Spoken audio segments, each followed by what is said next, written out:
The first step towards achieving your dreams is having the right coach.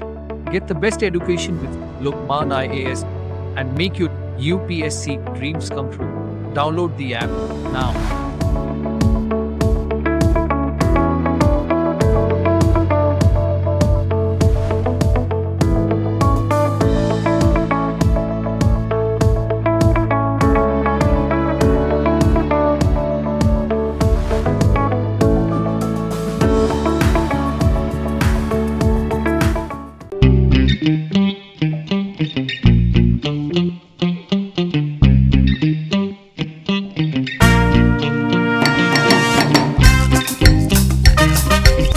That I started my life as a probationer in the LBS National Academy of Administration, and then I ended my career as the director of the Lal Bahadur Shastri National Academy of Administration. तो मेरे ख्याल में तो भारत में सबसे उम्दा अगर कोई पोजीशन है भारत के राष्ट्रपति के I mean obviously the position of the president is the best, but उसके बाद अगर कोई पोजीशन है तो वो director of the academy. It's not just glamour. There is also a lot of hard work, there's also a lot of frustration at times, and there's also a lot of negotiation, a lot of contests that you have to face day in and day out.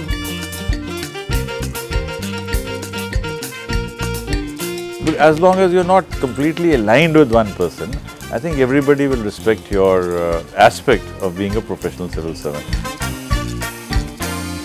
असल योग तो वो है जो आप कर्म करके दिखा सकें. And if you are only theoretical, then you are not an officer. Then you could be a thinker, you could be a philosopher, you could be a journalist, you could be a media person.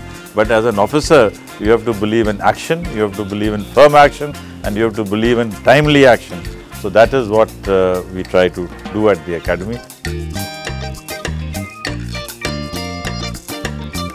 लेकिन जो काम करना पड़ता है और जो उसमें मेहनत लगती है वो हम नहीं देख पाते हैं. तो हम तो सिर्फ बाहर का देखते हैं कि गाड़ी है, बंगला है और सैल्यूट लग रहा है और मतलब सब लोग बात सुन रहे हैं, लेकिन हर एक के पीछे बहुत मेहनत करनी पड़ती है. सुबह से शाम हो जाती है और आपको पता नहीं लगता क्या हो रहा है. अपने बच्चों के बर्थडेज आप मिस कर जाते हैं, आप अपने पेरेंट्स के साथ आपका टाइम बहुत कम हो जाता है. डिस्ट्रिक्ट मजिस्ट्रेट के लिए छुट्टी लेना तो असंभव है. देखिए, सबसे इम्पोर्टेंट चीज़ तो ये है कि अगर इस देश को जानना है, अगर इस देश को समझना है, अगर इस देश का पूरा भ्रमण करना है और अगर हर सेक्शन ऑफ सोसाइटी के साथ आपको इंटरैक्ट करना है, तो इससे बेटर कोई सर्विस या सर्विसेज हो नहीं सकती. I'm Sanjeev Chopra. I superannuated last year as the director of the Lal Bahadur Shastri National Academy of Administration at Missouri.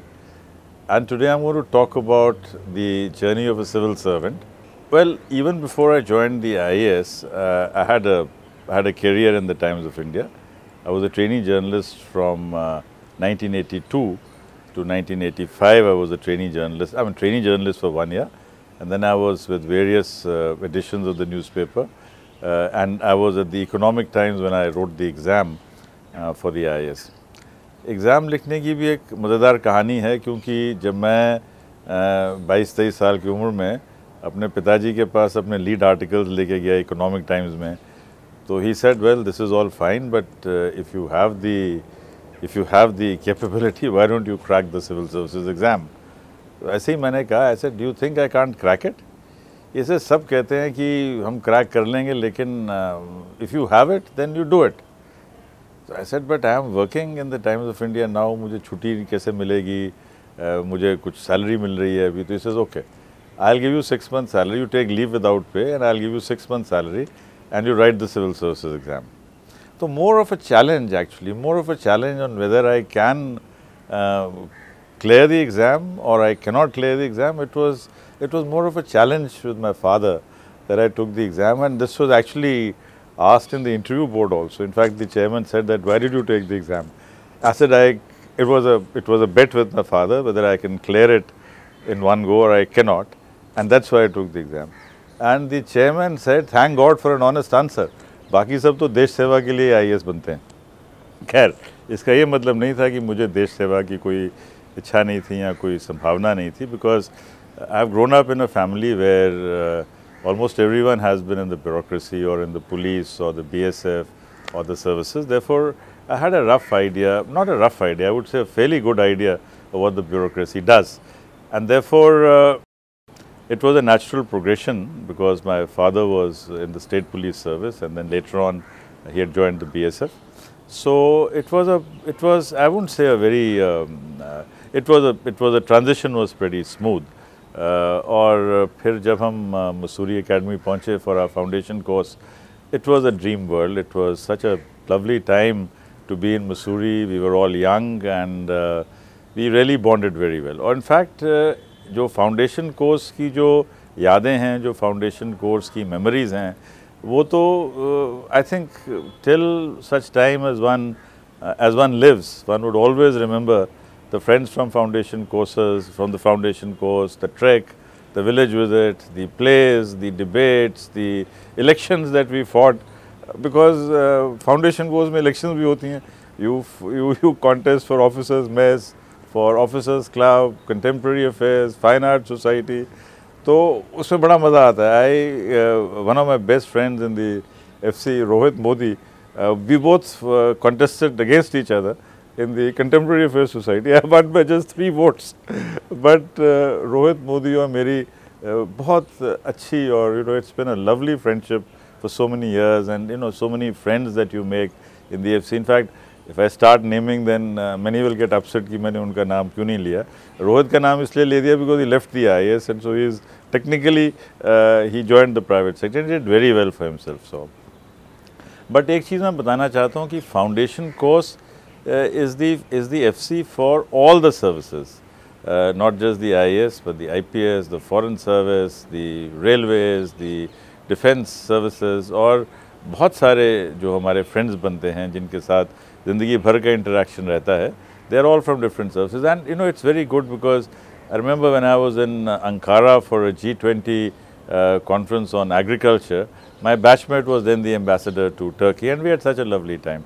Similarly, so when you're traveling abroad, you meet your friends who are your batchmates, so it's a very nice connect. So I think the foundation course का जो main जो purpose है कि services के जो different services हैं भारत की, जिनमें मैंने कुछ सर्विसेज को गिनाया, लेकिन टोटल 22 सर्विसेज हैं भारत की, वो सब इकट्ठी आती हैं. और हमारे टाइम में तो, और जब मैं डायरेक्टर था तब भी, इसमें Indian economic service, Indian statistical service और इंडियन फॉरेस्ट सर्विस भी शामिल होती है.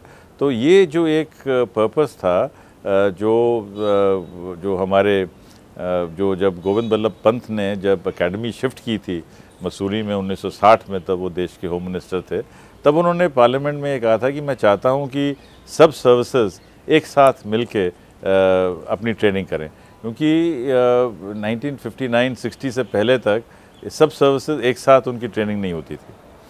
तो क्योंकि मेरा एक बहुत ही, मैं कह सकता हूँ, I am very fortunate that I started my life as a probationer in the LBS National Academy of Administration, and then I ended my career as the director of the Lal Bahadur Shastri National Academy of Administration.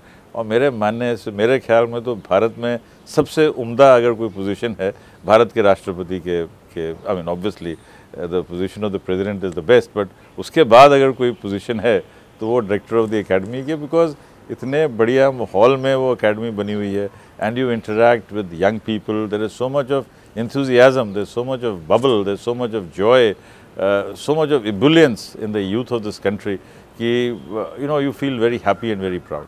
But I also want to share with all my viewers here that let us also understand that that the IAS and the IPS and the foreign service is not just glamour. There is also a lot of hard work, there's also a lot of frustration at times, and there's also a lot of negotiation, a lot of contests that you have to face day in and day out, because administration, especially public administration, is always complex. There are some ground realities which you cannot change. There are issues that you have to take. There is political intervention which I think will be there, because let us face it that the MLAs and the MPs and the other elected representatives, I mean, they receive feedback from many thousands of people, and therefore they have some concerns. Some of those concerns are legitimate, some of those concerns are difficult to accept. But एक चीज़ मैं कहना चाहूँगा कि ये जो एक mythic लोगों ने बना रखा है कि नेता लोग और बाबू लोग कभी एक दूसरे के साथ मिलकर काम नहीं कर सकते, I do not quite subscribe to that view. You see, I have worked with all political parties in this country except the DMK, because I never DMK or AIDMK, because I was never posted I was never in the state governments in the southern region. But when I started my career, उस समय CPM power में थी बंगाल में, and they had a very strong system of managing their state because इनका local cadre बहुत strong था. मेरी posting रही 4 साल दार्जिलिंग डिस्ट्रिक्ट में, जहाँ सीपीएम का कोई इन्फ्लुएंस नहीं था और जहाँ पे जीएनएलएफ मूवमेंट थी और जहाँ पे बिल्कुल एक माहौल था जिसमें we had to fight terrorism, and it was a tough job, but I enjoyed that as well. तो वहाँ पे सीपीएम का कोई इन्फ्लुएंस नहीं था, लेकिन लोकल जीएनएलएफ लीडरशिप के साथ एक नेगोशिएशन, एक दिता का होना ज़रूरी था. फिर दोबारा was posted to Cooch Behar, जहाँ पे फॉरवर्ड ब्लॉक पार्टी का बहुत ज़बरदस्त होल्ड था. Although forward block was an alliance partner of CPM, लेकिन वो सीपीएम के साथ हर बात पे झगड़ती थी. 3 बीघा जब ट्रांसफ़र हुआ बांग्लादेश में 1992 में, उस समय मैं वहाँ का एडीएम था, और नक्शे बनाने में, लीगल ट्रीटी समझने में मुझे बहुत अच्छा लगा. फिर मैं मसूरी एकेडमी आया as a deputy director. That was a very nice time. I mean, I've always enjoyed teaching, so I liked. तो यहाँ पे मैं 6 साल मैंने प्राध्यापन किया, and I enjoy teaching. I really enjoy interacting with the younger officers because उनसे बड़ी energy मिलती है, बहुत एनर्जी मिलती है. And they are so, I mean, वो तब भी था और अब भी है. तो ये समय 6 साल वहाँ निकल गए. इसी दौरान मुझे 2 फेलोशिप्स मिली. मैकनमारा फेलोशिप मिली वर्ल्ड बैंक की, और ह्यूबर्ट एच हम्फ्री फेलोशिप मिली कॉर्नेल में, जहाँ मुझे पढ़ने का मौका मिला, फेलोशिप पीरियड मिली. वहीं से फिर मुझे मर्टन कॉलेज ऑक्सफोर्ड जाने का भी मौका मिला, जहाँ एक वर्कशॉप थी on biotechnology and the future, और ब्रुकिंग्स इंस्टीट्यूशन में 2 महीने स्टीफन कोहन के साथ, जो एक्सपर्ट हैं इंडिया और पाकिस्तान की फ़ौजों पे, उनके साथ काम करने का मौका मिला. और फिर क्या हुआ कि 2000 में उत्तराखंड बन गया. देखिए, बड़ी मज़ेदार बात यह है कि उत्तराखंड था ही नहीं जब मैंने सर्विस ज्वाइन की थी, और जब उत्तराखंड बन गया तो बहुत सारे लोग यूपी से उत्तराखंड आने के इच्छुक नहीं थे, बिकॉज सबकी फैमिली शायद लखनऊ में सेटल थी. तो there was a major crisis of officers in Uttarakhand. तो भारत सरकार ने कहा कि भाई, जो भी 6 से 16 साल की जिनकी सर्विस है, अगर वो उत्तराखंड, छत्तीसगढ़ या झारखंड डेपुटेशन पे आना चाहें तो वो फटाफट अपना ऑप्शन भर दें. तो मेरे डायरेक्टर थे वजाहत हबीबुल्ला साहब, उनके बैचमेट थे तब चीफ सेक्रेटरी उत्तराखंड अजय विक्रम सिंह. तो उन्होंने कहा चलो लेट्स गो टू. ऐसे ही एक दिन उनके साथ मैं डायरेक्टर साहब के साथ उनके बैचमेट को मिलने चला गया चीफ सेक्रेटरी के ऑफिस में उत्तराखंड में. तो उन्होंने कहा कि why don't you come and join Uttarakhand, and if you join Uttarakhand now you will become secretary to 2 or 3 departments. If you go back to West Bengal, तो आपको तो अभी 5 साल लगेंगे सेक्रेटरी बनने में. और secretary to a state government is secretary to a state government, whether you are in Uttarakhand or in West Bengal, it doesn't matter. So that's how my journey to Uttarakhand started, and I started as the secretary of rural development, panchayats, rural engineering services, and horticulture. And उसके बाद में cooperatives add हुआ मेरे portfolio में. और 1.5 साल के बाद, in fact no more than that, after about 17-18 months, I was made the Secretary Industries and Secretary Information Technology to the government of Uttarakhand. The Chief Minister then was Mr. Narayan Dutt Tiwari. Now that, I think, is a high point in my career, because I got the chance to implement the concessional industrial package for Uttarakhand, which was given so that Uttarakhand can have enough resources, adequate resources. सो उस package को implement करने में बहुत मेहनत करनी पड़ी. लेकिन I remember that, and we are talking about 2002-2003, when 10,000 crores had a lot of value, you know, so it will be about 100,000 crores today. So chief minister ने टारगेट दिया था कि तो कितनी इन्वेस्टमेंट हमें चाहिए उत्तराखंड में. तो I just said sir, will try for 10,000 crores. तो मेरे जो अपनी एक सर्विस लाइफ में जो मेरी दूसरी किताब थी, उसका नाम था 10,000 crores, a personal memoir of industrialization in Uttaranchal. उससे पहले I wrote a book, Food for Thought, the policy perspectives for the SAARC region, which was published in England, but that's more of an academic book based on my research on the McNamara Fellowship. खैर तो 3 साल मैंने IT और industries देखा और मुझे बड़ा मज़ा आया ND तिवारी जी की स्पीचेस लिखने में. I really enjoyed writing speeches for him, and he would have to speak at various conferences, various things. Or speech writing is also a very interesting task because you know, you have to get into the mind of whoever you're writing the speech for. And I will not name the other people for whom I have written speeches because they're all living, and some of them may not like it if I tell you that I've written the speeches for them. But एक चीज़ बड़ी clear है कि जितनी भी speeches दी जाती हैं भारत सरकार में, चाहे वो speech किसी भी level की हो, mostly वो speech यहाँ तो joint secretary लिखता है, यहाँ उनके विभाग का जो भी सेक्रेटरी होता है वही लिखता है. तो जब आप ये सब देखते हैं तो कभी कभी मुझे बड़ी हैरानी होती है कि किताबें छप जाती हैं, collected works of so and so, collected this and that, तो एक्चुअली तो स्पीचेस आप ही की लिखी होती है. Those are speeches written by bureaucrats. I hope I am not letting a trade secret out, but that's an open thing and I think it's fine because you know आजकल उसको हम टॉकिंग पॉइंट्स बोल देते हैं so that you know theoretically the person has improved on that. Anyway, तो उसके बाद फिर यू नो उसके बाद I went back to Bengal at a great tenure there. By that time mister Buddhadeb Bhattacharya was the chief minister of Bengal. I must mention that during my tenure at the academy, we had a BJP regime. In Uttarakhand also, I've seen the regime of both BJP and the Congress. And both the chief ministers I worked with, Mr. Bhagat Singh Koshyari, who is now the governor of Maharashtra, and Mr. ND Tiwari, who later became the Congress chief. I had a wonderful rapport with both of them. So this whole thing that, you know, if you are, as long as you're not completely aligned with one person, I think everybody will respect your aspect of being a professional civil servant. Anyway, हर आदमी के वो centre state में आना जाना पड़ता है, तो बाद में I was in Delhi. I enjoyed my tenure as the Ministry of Agriculture, especially international cooperation, NAFED, NHB, और फिर back to West Bengal again as additional chief secretary of agriculture first, then DG of ATI, and then also as additional chief secretary commerce and industry. You see, actually my interest has always been in agriculture and rural development and training, but for whatever reasons I have been posted to industries department many times, and I've enjoyed that also because and I don't think there's a contradiction between the growth of agriculture and the growth of industry. You know, this whole approach of binaries, कि अगर ये होगा तो ये नहीं होगा, ये होगा तो वो नहीं होगा. I think we got to, as civil servants, we got to grow above this.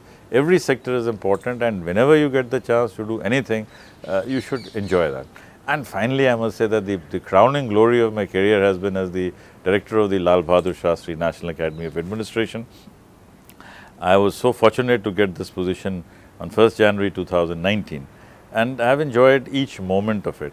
Now let me tell you something कि हम academy में क्या करते हैं और हमारा उद्देश्य क्या है. देखिए, academy का जो motto है वो है शीलम परम भूषणम. That is, you know, that humility, and you know, that is a very important trait for a person who is in a position of strength. That's the greatest adornment. तो मैंने आपको भी पहले फाउंडेशन कोर्स के बारे में तो बताया, लेकिन ये 3.5 महीने की जो ट्रेनिंग होती है, इसके बाद में फिर हर सर्विस अपनी अपनी ट्रेनिंग एकेडमी में चले जाते हैं. जैसे the police officers they go to the Sardar Patel academy at Hyderabad, the income tax they go to Nagpur, audit account goes to Shimla, postal service comes to Ghaziabad, and so on and so forth. But after that, we have for the IAS officers the Bharat Darshan or the winter study tour, which starts with an attachment with the army. You know, for 2 to 3 weeks, the officers are sent to remote locations to spend time with the infantry divisions. तो 1 साल की district training होती है, उसके बाद में फिर the officers come back to phase 2, where we have another interaction with them, where they reflect upon what they have learned in the districts and then we try to put it in a theoretical format.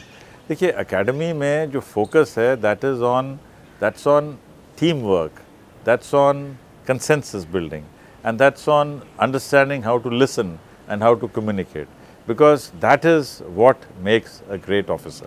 You know, it is not your intellectual excellence which will make you great, because बहुत लोग बहुत bright हैं.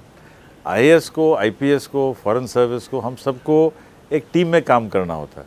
We have to work with people, and working with people is also some of it is natural, but it is also skill which has to be developed.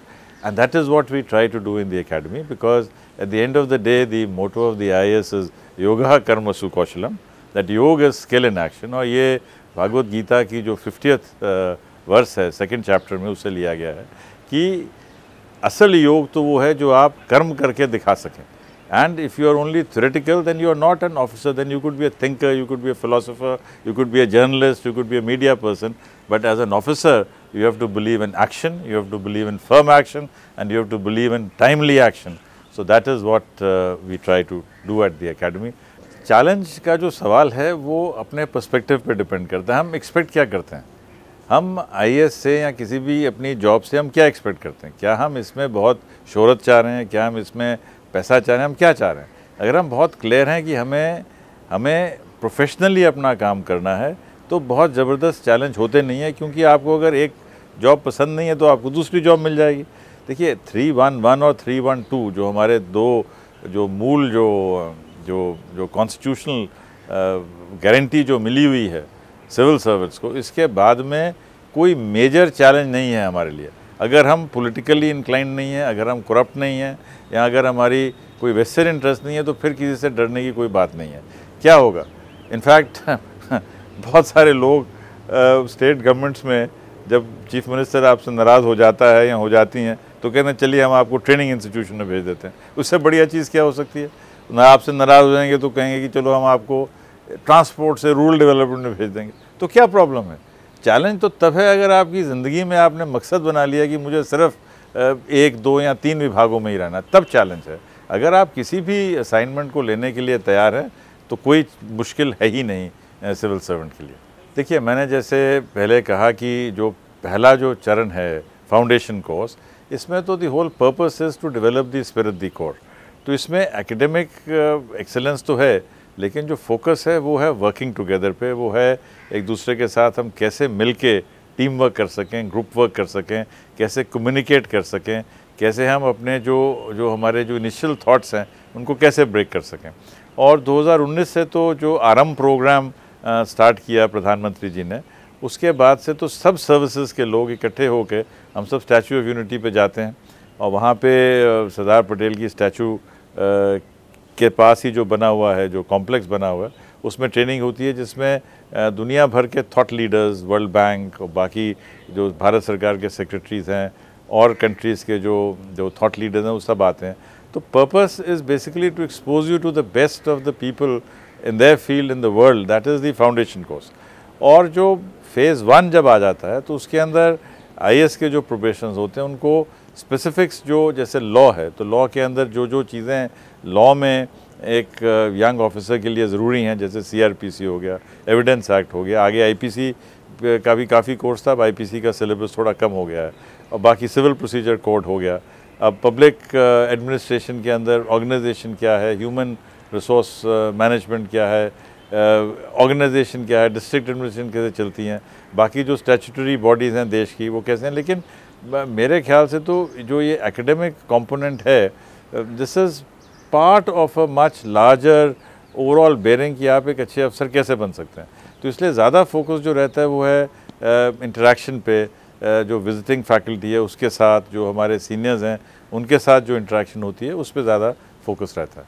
देखिए ऐसा है कि आजकल आमतौर पे जो भी, हालांकि रीडिंग मटेरियल तो दोनों भाषाओं में मिलता है, और क्लासरूम इंटरेक्शन जो है वो ज़्यादातर अब English with a lot of Hindi words या Hindi with a lot of English words, जैसे हमारी आज की जो चर्चा हुई है. तो मुझे लगता है कि भाषा को लेके कोई बहुत ज़्यादा समस्या इसलिए नहीं है. इनफैक्ट ऐसा कोई इनफैक्ट अब तो जो विजुअली चैलेंज्ड हैं उनके लिए भी फैसिलिटी हो गई है, because both through the software and through the braille. So effort is to make everything very, very inclusive. और ऐसा कोई मेजर इंस्टेंस नहीं हुआ है जब रीडिंग मटेरियल हम हिंदी में उपलब्ध ना करा पाए हों। देखिए, ऐसा है कि जो डिस्ट्रिक्ट मजिस्ट्रेट की लाइफ है, या जो डायरेक्टर एकेडमी की लाइफ है, या जो भारत सरकार के सचिव की ज़िंदगी है, उसमें जब आप इसका एक्सटर्नल पिक्चर देखते हैं तो लगता है कि लाइफ कितनी बढ़िया होगी। क्योंकि बहुत डिस्ट्रिक्ट मजिस्ट्रेट की लाइफ अगर हम देखें तो शहर का सबसे बढ़िया बंगला, उस बंगले में शायद कभी, जैसे मुर्शिदाबाद में ही वो कभी लॉर्ड क्लाइव के लिए बना था, उसके अंदर में अब सर्किट हाउस भी है। तो as district magistrate you have your very smart vehicle, आपके पास एक, अगर आप एक रिवराइन डिस्ट्रिक्ट में हैं तो आपके पास शायद एक बढ़िया सी यॉट भी होगी। लेकिन जो काम करना पड़ता है और जो उसमें मेहनत लगती है वो हम नहीं देख पाते हैं। तो हम तो सिर्फ बाहर का देखते हैं, भी गाड़ी है, बंगला है और सैल्यूट लग रहा है और मतलब सब लोग बात सुन रहे हैं, लेकिन हर एक के पीछे बहुत मेहनत करनी पड़ती है। और मैं तो सच में 1.5-2 साल के बाद मुझे लग रहा था कि अब यहाँ से मुक्ति मिले, क्योंकि सुबह 6-7 बजे से टेलीफोन शुरू हो जाते हैं और रात के 9-10 बजे तक आपको लोगों से मिलना है, समस्याएं सॉल्व करनी है, और इतना काम है करने को कि अगर आप उसमें जुट जाएं तो फिर उसका कोई अंत नहीं है।